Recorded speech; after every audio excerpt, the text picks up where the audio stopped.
Welcome to The Vinyl Guide, the podcast for record collectors and music nerds. Here's your host, the biggest record nerd of them all, Nate Goyer. Well, that's me. Hey, everyone, it's Nate. Welcome to episode 520 of The Vinyl Guide, the podcast for record collectors and music nerds. And dear people, this week we have on the show a very special guest. I've wanted to have this guest on for many years, ever since the very beginning. Today we welcome Toody Cole, who you likely know from Dead Moon, Tombstone Records, even Whiz Eagle Records. Today, Toody and I have a fascinating conversation. She shares a ton of stories of the Dead Moon and Fred Cole records, including Zipper, the In the Graveyard LP. We talk about records from the Weeds, the Rats. We discuss the band's extensive history making mono records and how Dead Moon really achieved legendary status in the DIY and grunge communities.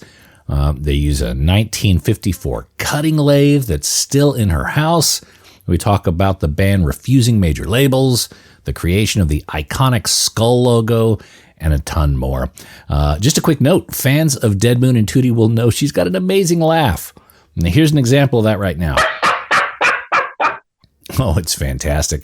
Now, during our interview, her microphone would distort when she did that amazing laugh, so I had to manage the levels on that a bit. But hey, Dead Moon is about mood, not the polish.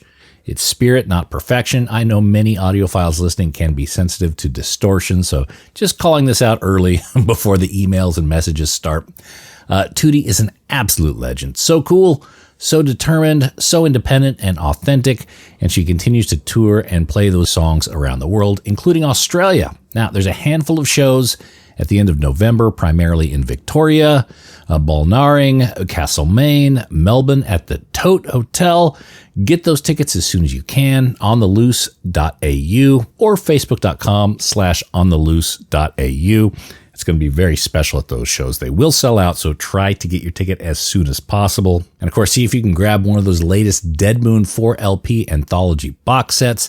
They're selling out all over the place. Find one if you can. Also, plenty of Dead Moon apparel and music and knickknacks at deadmoonusa.com. Alrighty, enough of the chit-chat. Let's talk to Toody Cole about the legacy of Dead Moon and more. Great to see you, Toody. Are your bags packed for Australia yet? Almost. Believe it or not, I just had to rush out to the airport, pick up my guitar because it didn't make the last flight from Spain. We just got back from Spain last night. Gosh. That's the rock and roll lifestyle there. You go. Getting back in the flow. Jeez. All right. So I want to make sure everyone knows Toody Cole and her band coming to Australia, November 2025. A bunch of dates in Melbourne, Victoria area.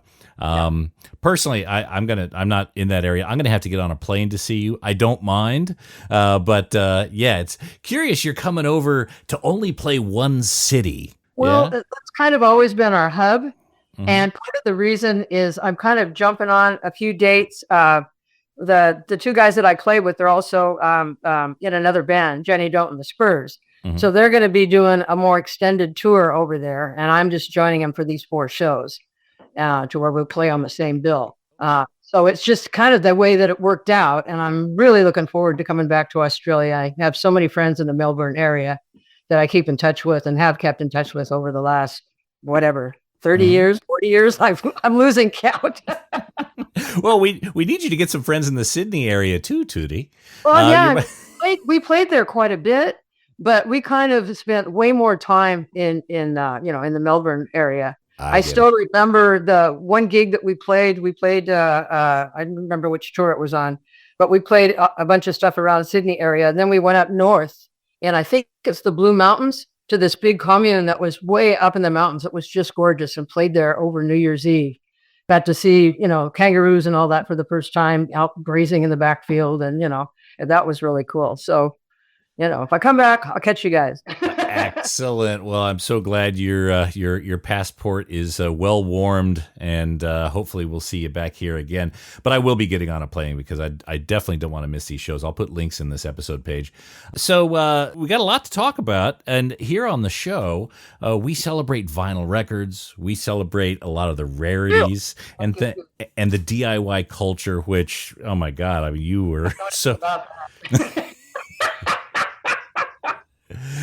You wouldn't? Okay. No, actually, I do. Yeah. Of course you do. So I'd love to ask you some questions about some of the productions that you guys did, making your own records. You and Fred, you guys were record nerds from the very beginning, I'd imagine. Well, pretty much. And, we were part of that same group of people who, when CDs came out and that's all anybody wanted, were like, oh, really? But at least they're, easier to mail and carry on a plane and whatever. But we always had vinyl through the whole 9 yards. So, and even producing your own records, like as I understand, you still have the lathe, the mastering, the lacquer. Yep. What do you call it? It's a lacquer lathe. Oh, it cuts the masters. It's an old 1954 cutting lathe. And just cuts mono. That's all there was back then. So that's why all the early records are all mono, all the ones that we did ourselves. And yeah, it's still there, still up in the recording room. I don't know how to use it, so it's going to be part of the Fred Cole Museum up there. But yeah, it's still there, and we used it on all the records right up to the end. He even cut the Pierce Jarrow's records on there as well. That's so unique to have some. Like I understand a lot of bands record themselves, they build their own studios, but very few get so independent on the lacquer stage. Can you talk? That's kind of a pretty cool thing. I mean, he loved tinkering with stuff. He kind of actually loved the fact that this machine was in pieces and in bags and whatever else. And he had to figure out, they had a Xerox copy of the original manual for it.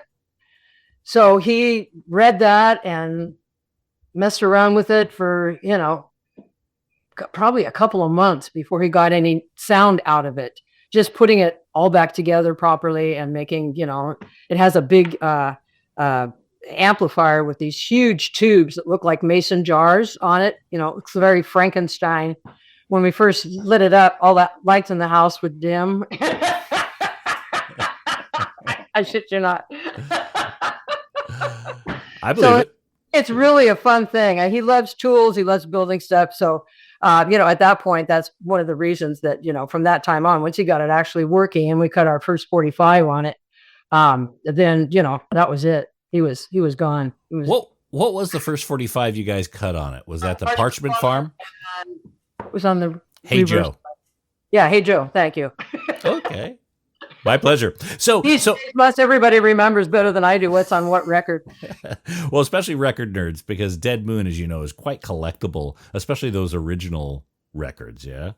Yeah. So you guys created a couple singles. So the Parchment Farm single, that was kind of the monkey shot into space before you guys tried a full album. Is that Pretty much. He cut an acetate and took it down to our club that we started out in and played, when we were in town, Satyricon, and put it on their jukebox, and which I now have. The club closed down and it filtered down to where I was given the jukebox. Oh, not the record, the jukebox. Okay. Yeah. So anyway, so we just played it there for a bunch of times. But anyway, the lathe actually cuts the master lacquer, and then you have to send that down. We sent it down to El Segundo, to Bill Smith Records.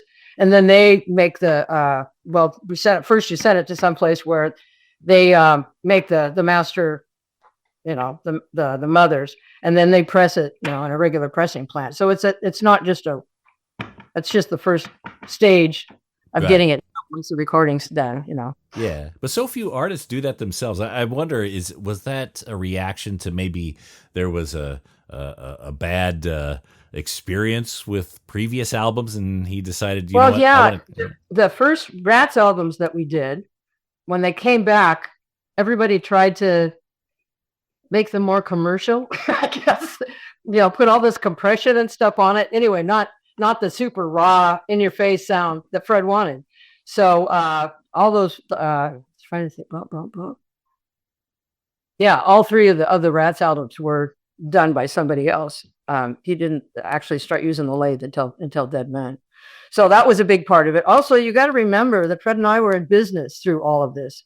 We owned guitar shops and whatever. So we were used to making those business connections to find out who the first source was, and job out everything ourselves. That saves you a ton of money and it gives you the control that you're looking for. So that was kind of part of the reason I think that we ended up as DIY. That's a lot of bands aren't really. It was just because we had that background. We both love having control of stuff, and we're both cheapskates from hell. So whatever saves you, a couple of bucks, hey, we're there. Sure. Did you guys ever explore trying to buy a record press? Oh yeah, he did, but they're huge. Have you ever seen an actual record press? Yeah. So luckily now, all the reissues that are coming out for Dead Moon Records on Mississippi Records here in Portland, there's actually a pressing plant here called Cascade.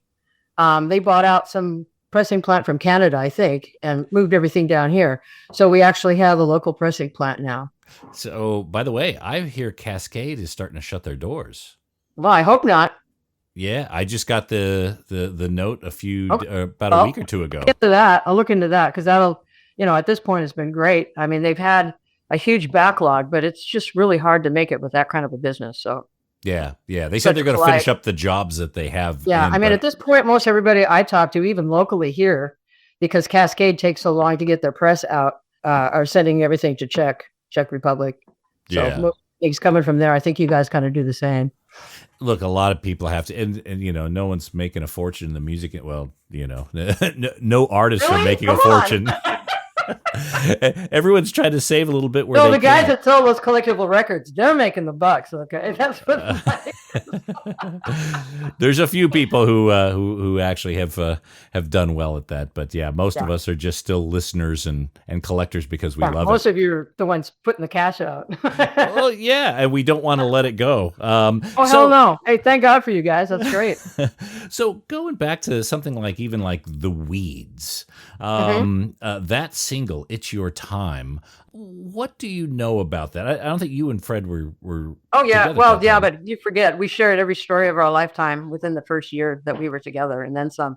So so with that one, not the one on TV, I assume you're talking about. Yes, correct. Okay, so at that particular point in Vegas, they were managed by Mike Till, whose dad owned a newspaper. He had buku bucks, and. So they were kind of the house band at the Teen Beat Club, which was, all those clubs were around. They were all ages, and there was so many of us war babies that it was insane. So, there were just kids everywhere, and it just became a really big thing because all the hullabaloo, shindig, all those TV shows, the U.S. versions, I think there was versions in every country in the world, were really popular. So every city of any good size would have a club kind of set up like that. Mm-hmm. So that was their kind of home base. And, the guy who put out the record was one of the radio disc jocks in whatever the hot radio station was in Vegas back then. Mm-hmm. So that's how that happened. And they just kind of put it out as a demo. And that was really the only record they had until they ended up moving down to LA after coming to Portland. And lined up the Lollipop Shop record. But those were songs on that, pretty much all of them that they were playing live at the time everywhere. Yeah. And do you have any idea, because at Teen Beat Club Records, they only had a couple of releases. Any idea how many of those? Oh, of the original? Yeah. I would guess maybe 500 at most, probably more like 300. That was 300 was the minimum that you could press. Mm-hmm. Okay. And then there was a price cut at $5 and a better price cut at $1,000. But a lot of, I wouldn't imagine any more than 500, but that I honestly don't know as a figure. Okay. All right. And I have one. You do? Yeah, it's funny. Well, Fred never had a copy. He gave it to one of his younger sisters. Mm-hmm. And at some point they gave it back to him. So that's the only reason we have one. And That's the one, if I'm not wrong, that's the one that was the source for other reissues of that record. Is that right? Yeah. There was one that we basically that Fred cut the master for, that was put out later on down the road. That was some kid in Vegas, I forget, owned a record shop, I think, and he his Tombstone Records was pretty much a vanity press. So we just kind of wanted it for all of our own stuff. But yeah, he paid to have that one done, which was cool because a lot of people just wanted to hear it, period. Yeah. Do you guys have copies of everything that was done, even the Zipper album? I used to. Oh, I've got pretty much all of it. I think I've got most of the originals. At one point, somebody would order stuff and I probably sold a bunch of them I shouldn't have. But I think I still have one. At this point, I listen to all the reissues myself. And we have a huge house. We've lived here since 1983. Fred and I are both pack rats, and it's filled to the gills. So when I need to find something, it takes me quite the while to, sort it on out. I'm slowly getting organized a little bit more since we're off the road and since Fred passed. It's been almost 8 years now. So it's getting there, but I've got a long way to go. To where I can immediately go, oh, here it is. At the time, in the later years of Fred's life, did he know about the influence that Dead Moon and his music had on so many people? I kind of embarrassed him. He, didn't want to be thought of anything all that special. And you'll hear different lyric lines kind of crop up like that off and on. But he knew. At some point, especially when Greg Sage was still here in town, and Dead Moon started to take off, it was just like, and once the Seattle scene started to really happen, because most of all the grunge guys were really young and would come see, our shows and whatever every time we played Seattle way back in the late 80s, especially before they became a big thing. So they were both credited with being, the godfathers of grunge and blah, blah, blah, and all that.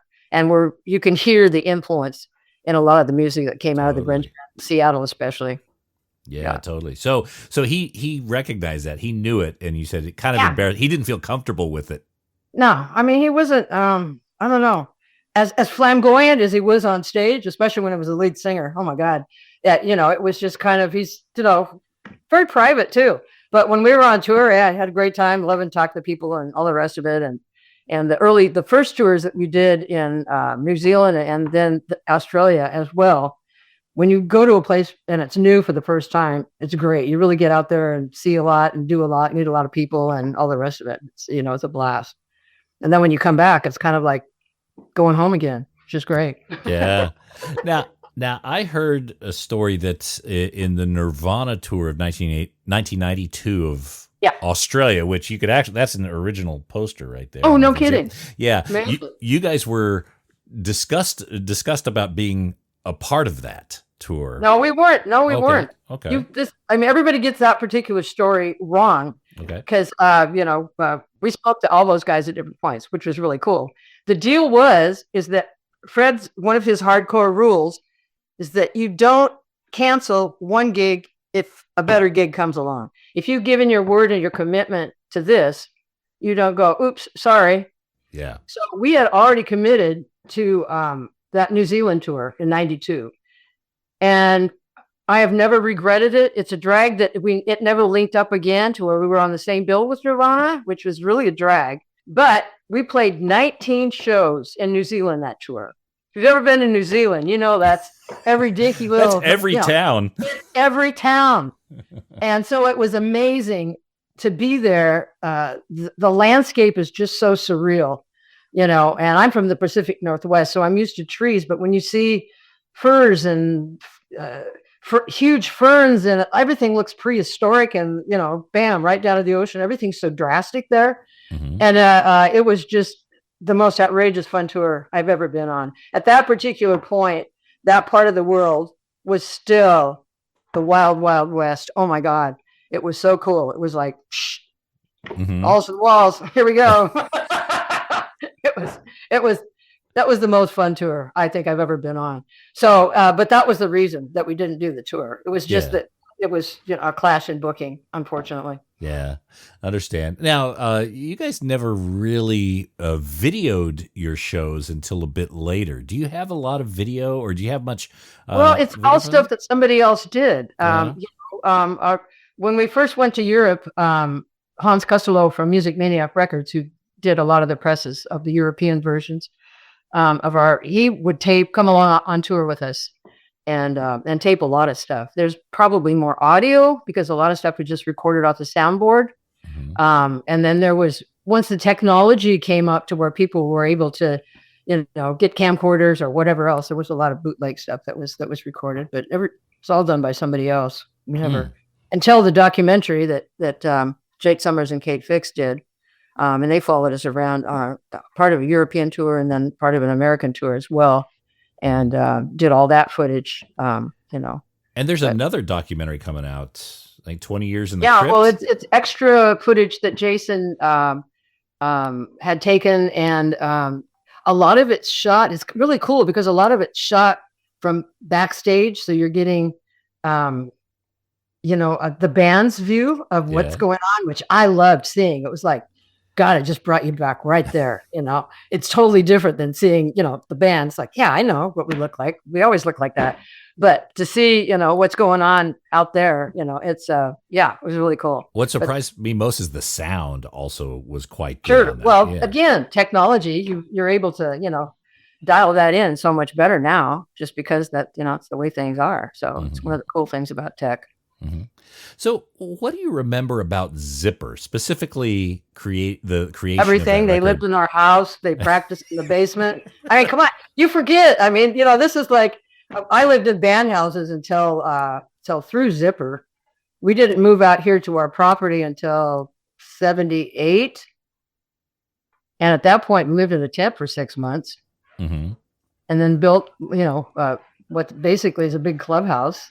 And then we lived in that until finally I go, Fred, I want a real house. So we built this one. You would have been happy as a clown to live back there, for the rest of his life. Yeah, well, the lathe would have gotten a little bit wet. That's true. There wouldn't have been any room for the lathe,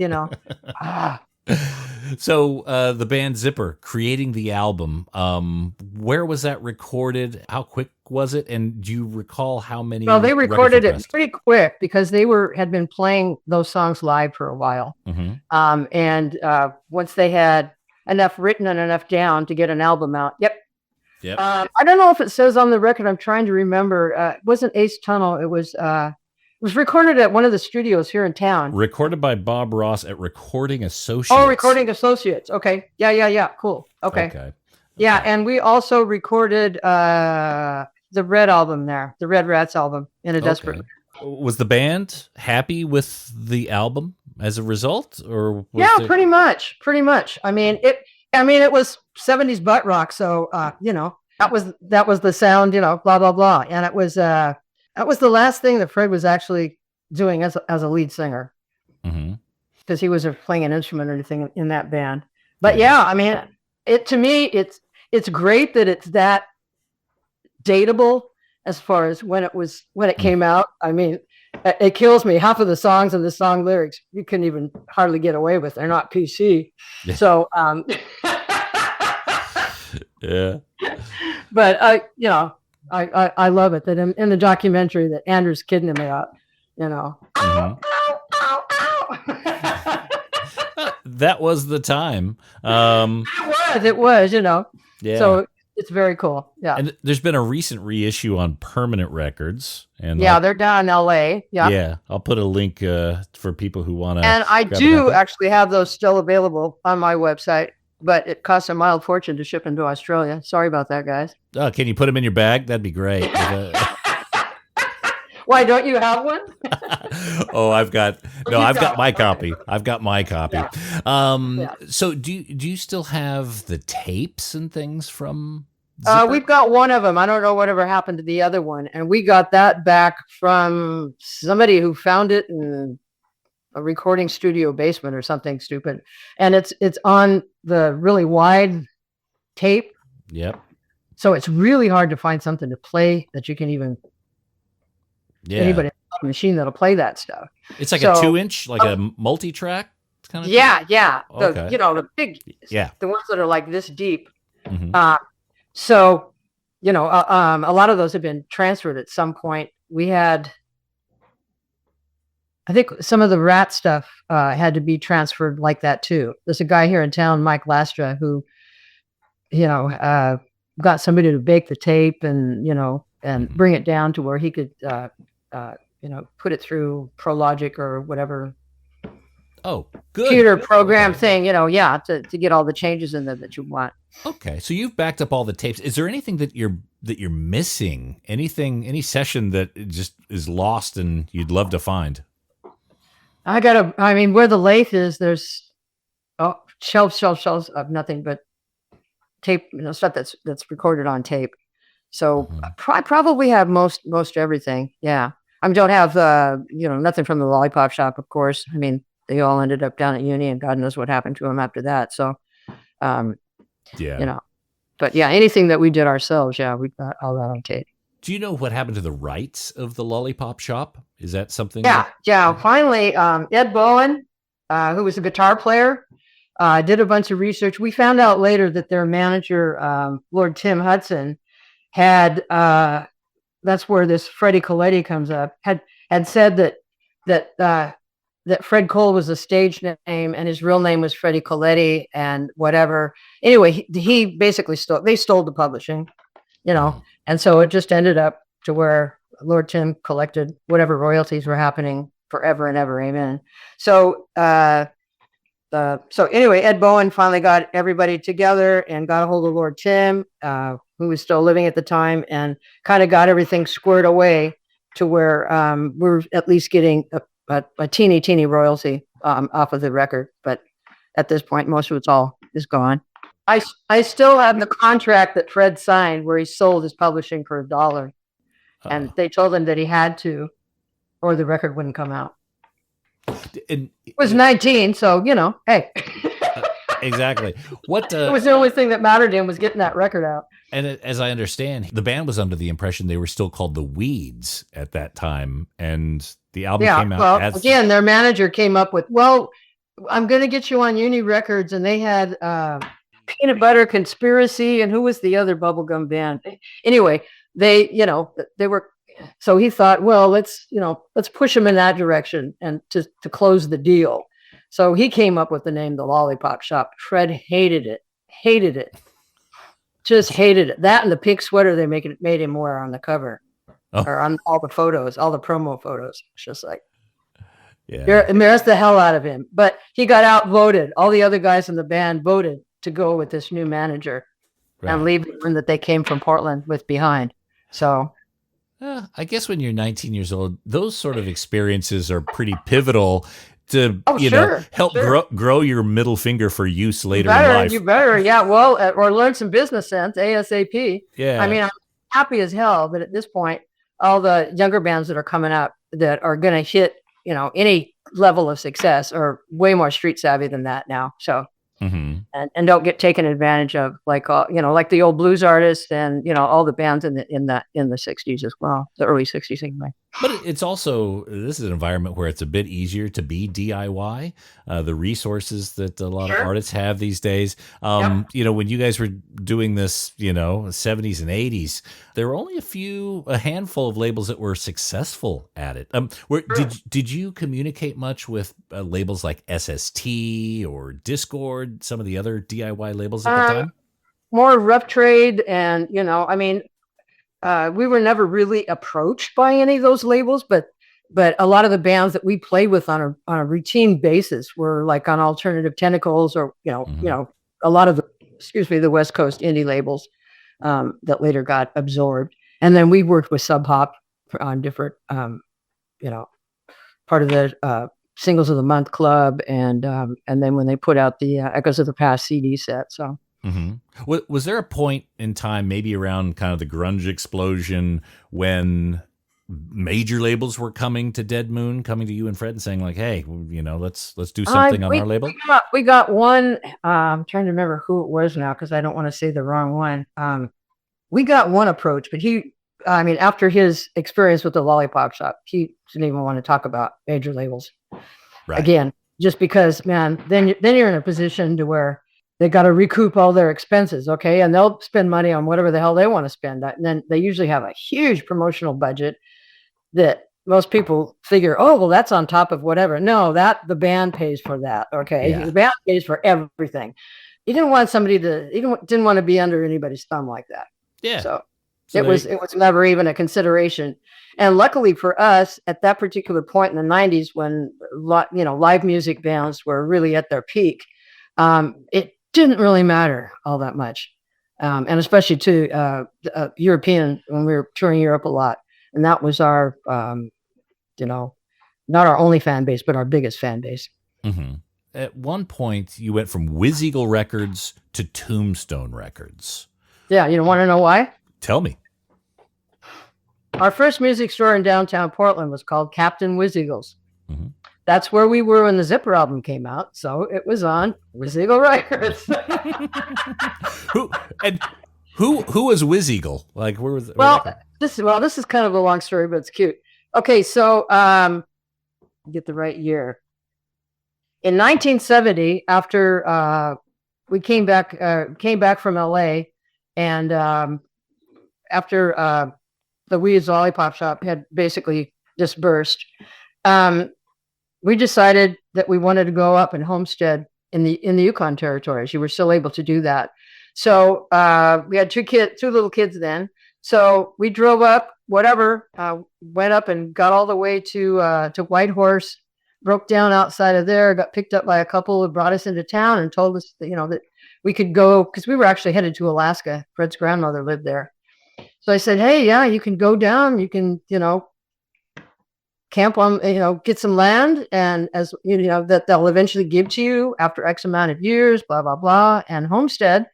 So we did that. We signed up for it and all the rest of it, and got some land about 25 miles outside of town.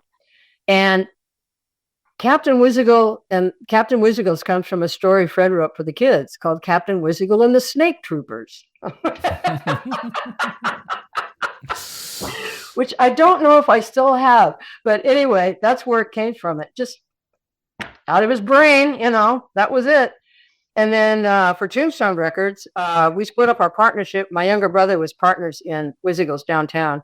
And at that point, we wanted to be closer to where we lived, tired of the commute. Downtown was getting a bit squirrely. So we moved out here to Clackamas and started Tombstone Music in the beginning of 1986. So hence Tombstone Records. Just named after the music store, Made it easier to get your mail, I guess. I don't know. And, so it seems like it was kind of there was this environment where there was a lot of different bands. Whiz Eagle, you had the Desperate Edge, you had a lot of different, or the Rats, a few other artists, King Bee, and then Tombstone comes together at the same time that Dead Moon debuts. It seems to be very fortuitous, those two. Well, it kind of wasn't, but just, I think it was more coincidental, but yeah, but pretty much. I mean, we, basically started, Dead Moon right after we were doing the Range Rat stuff, doing stuff. And that was when we were already at Tombstone. It's like the slate was wiped clean to... Yeah, kind of, yeah. Yeah. And the lathe, let's talk about that a little bit more. Now, did yourself and Fred really have a focus on mono because you loved mono, or because the lathe... Oh, just because the lathe is mono. Yeah. Right. Okay. I mean, and again, it was, what we grew up as kids when we started listening to bands, and the first Beatles stuff came out, and Stones, and, all the rest of it, Dylan, all the bands that I really listened to at the time, those were all mono records. So it's, it was nostalgic as well. Oh, I love I'll never badmouth mono. It's just it's just curious to me because you're one of the mono standouts. There weren't many left at that point. Everybody switched over in the mainstream over to stereo. So I was like, okay, let's be different. Now, talk to me a little bit about that Moon Skull logo. That's been with the band since day one. Where did that come from? Okay, again, everything's internal. Mm-hmm. So after we opened Tombstone Music, we hired Louis Samora, who was our drummer on the Red Rats album. And then shortly after that, this kid came into the store, and Kelly Manahan, and he had drawn something for Fred, like a skeleton with a Western kind of theme and blah, blah, blah, and brought it in and given it to him. And he bought his first guitar or something there. So anyway, we hired him. And then at some point down the line, when we ended up getting Dead Moon happening, he was always drawing stuff, cartoons and, all kinds of stuff like that. Really good artist. So Fred asked him, okay, so we need to come up with a logo, and here's what I have in mind. Okay. And he described it for him and whatever.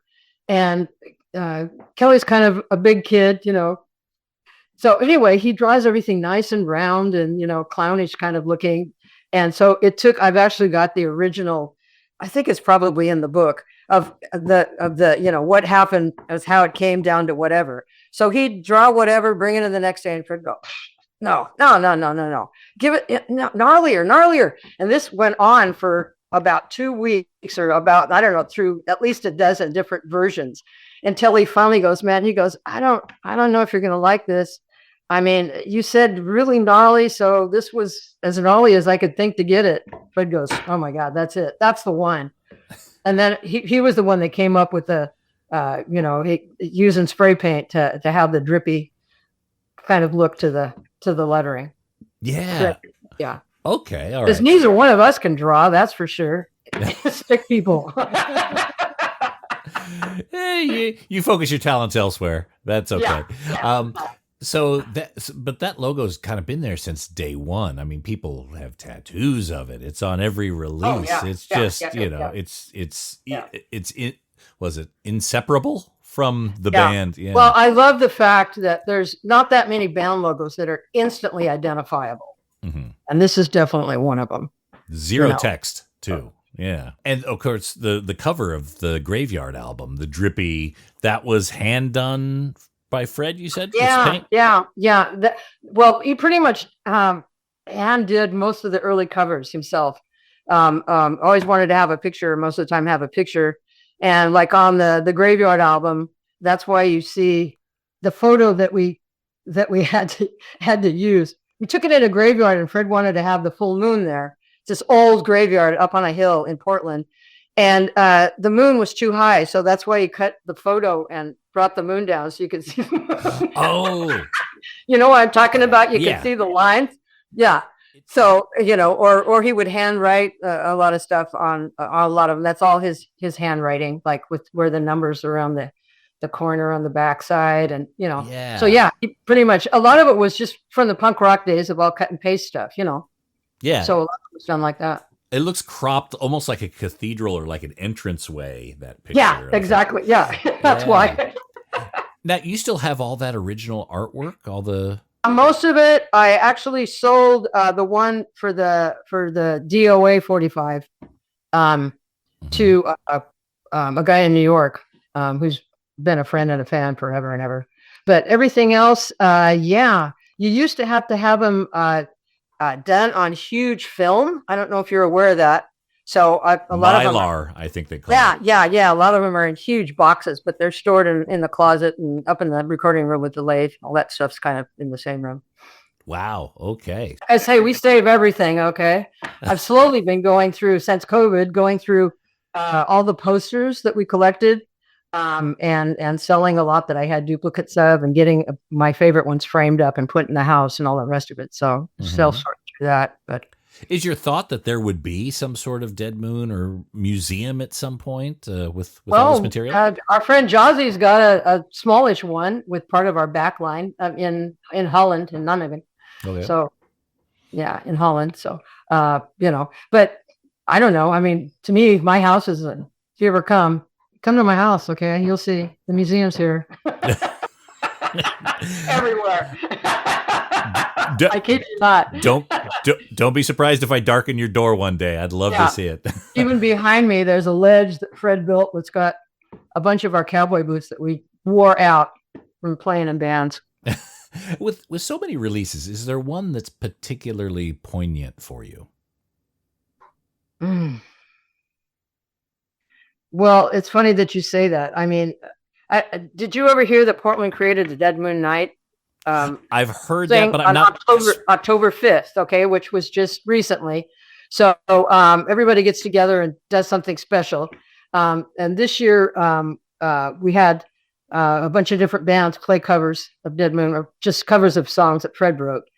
And it was great that somebody actually played The Deadline, which is the song that Fred wrote about touring. It's funnier than hell because I lived through it. But, it was so cool to hear it again. But there's just different songs that I'll pick depending on what mood I'm in, which is so amazing about the breadth of Fred's writing, to where he covers so many different subjects, to where, if you're sad this, if you're angry that, if you're, whatever mood that you're in. So it kind of runs the gambit. At this point, I kind of pick and choose depending on what's going on. I love Last Train. I listen to that a lot. A lot of the more moody stuff. My all-time favorite that we never played live is My Escape. So personally, I like kind of the darker, moodier stuff. I love the fast stuff, but I've heard it so many times playing it live on stage. All the still doing that. Right. Yeah, I think a lot of people that collect records kind of find, the hidden gems, the album cuts that, that's the only way they ever hear that song.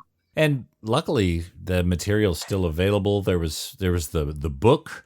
There's now recently a 4 LP box set, which I just found out was sold out now. Yeah, I've sold out. I know Music Millennium has 5 copies of it in Portland. So, but yeah, it's basically pretty much gone. Everyone run. I sold the last that I had yet a couple days ago. That's so funny because I was on the website last week. I was like, ooh, I should grab one of these before I go to US next time. And then yesterday sold out. So yeah, well, I know where there's a copy if you come to the US. No, I'm not going to put it in my bag. I'll find one. Don't you worry. I think they weigh 8 or 9 pounds, the box set. Oh, yeah, I know. That's exactly why I was very hesitant about that. So, Music Millennium, I'll give them a call shortly. So, the putting together that box set, that's kind of a collection of songs across all the different albums. Is that right? Yeah, this is basically a reissue of the one that Sub Pop did, only on CD. Right. And these are songs that Fred handpicked out of all the ones that were there. And he came up with the lineup of how the order of the songs would go and all of that for the CD collection. And then a guy here in town, Greg Glover's the one who got the box set. He approached me with this idea to do it on vinyl. And he got a hold of Sub Pop and they said, yeah, we don't plan on releasing it on vinyl. So go ahead, do it. So he came up with the whole thing and, putting all the little extra goodies in there, the slit mat and the this and, all the rest of this stuff. So that was kind of all his idea. It was brilliant. People love it. And it's, I play them a lot. Actually, I'm playing mostly them as test pressings because I got sent all the test pressings to OK before, before it was completed. Sure. Okay. So, it's like, cool. Don't have to dig out those originals because I'm hard on records, man. I'm the one that, Uh-oh. So I'm not, whatever, audiophile. Did you guys have test pressings of all the other records? Did you? Yeah, most of them I still have. Okay. All right. Part of the museum.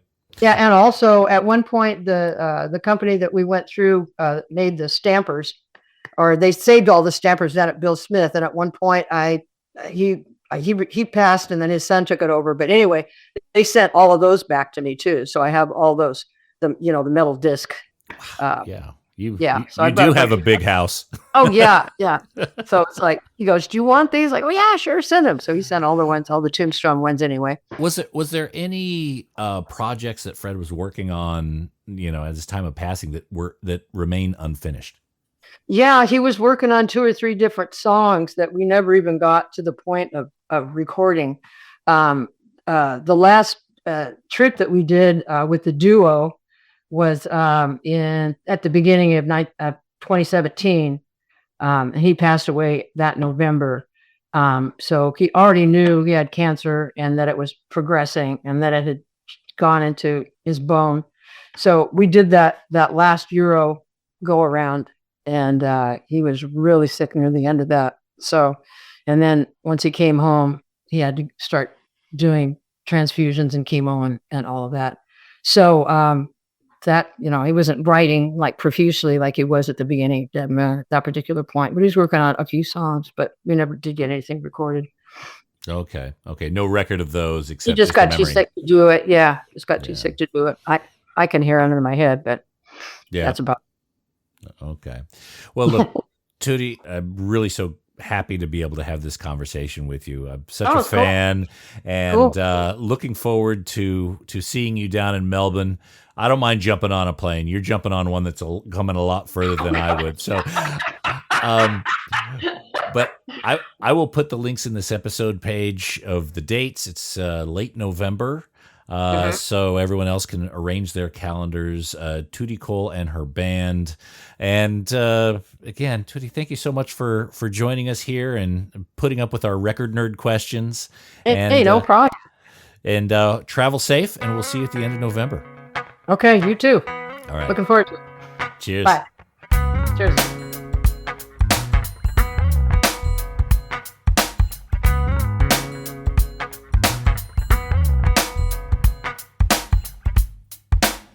Oh, she is so fantastic. Those shows are going to be great. Hope to see you guys there. I'm going to try to make it to the Tote Show. But again, ontheloose.au or facebook.com/ontheloose.au.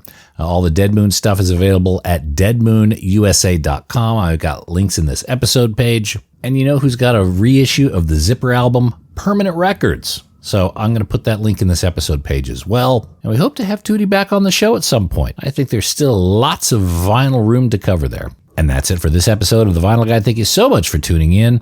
Thanks to everyone who's sharing and giving us great reviews on Apple Podcasts and Spotify. That's hugely appreciated. And especially you Patreon legends, patreon.com/vinyl guide. Help support the show. That is a huge help as well. And we'll be back shortly with a brand new episode. So until we talk next time, you all behave yourselves. And thanks again for listening to the Vinyl Guide podcast. Cheers.